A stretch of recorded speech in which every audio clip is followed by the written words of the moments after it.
Il se confirme au fil des jours que la visite du directeur de la CIA, William Burns, en Libye, en janvier, n'avait rien d'anecdotique. Burns a rencontré Haftar à Benghazi et Daïda, le président du gouvernement de l'unité nationale à Tripoli. La désignation par les États-Unis du groupe russe Wagner comme étant une organisation criminelle transnationale est importante quand on sait ce que les États-Unis sont capables de faire quand ils sont impliqués dans une lutte transnationale antiterroriste contre les groupes armés. Par exemple, ils ne rechignent pas sur les moyens qui sont engagés, ils font preuve d'une persévérance opérationnelle tout à fait conséquente.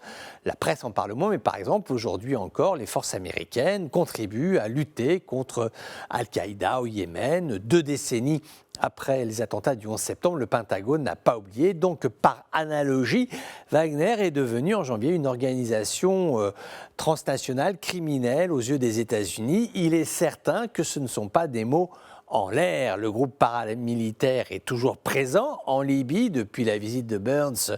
Des sources locales ont confirmé une augmentation significative des mouvements de ces unités de combat. On vient seulement de l'apprendre, mais le 2 février dernier, des frappes aériennes visant des actifs de Wagner ont eu lieu sur la base aérienne de Al-Qadim ainsi qu'à Al-Joufra au centre de la Libye. Visiblement, les forces paramilitaires russes n'entendent pas se laisser impressionner. Le 9 mars, donc au début du mois, une source gouvernementale a confirmé que 3 avions cargo ont atterri sur la base aérienne de Al-Kardabia, sans préciser la nature des chargements, vraisemblablement des renforts russes. Il ne fait aucun doute que les États-Unis et leurs alliés de l'OTAN vont tenter de réduire les opérations et l'influence de Wagner en Libye. La question qui se pose est maintenant comment Wagner va répondre militairement, c'est le premier point. Et puis le second, quel sera le rôle des tribus qui sont absolument essentielles en Libye. Cette question risque en tout cas d'augmenter les attaques contre les infrastructures pétrolières et gazières ou de déclencher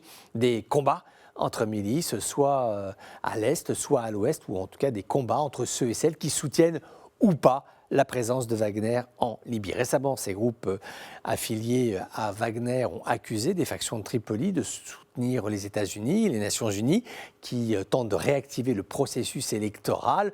Le dernier point, qui n'est pas des moindres, c'est la Turquie, très impliquée du côté de Tripoli.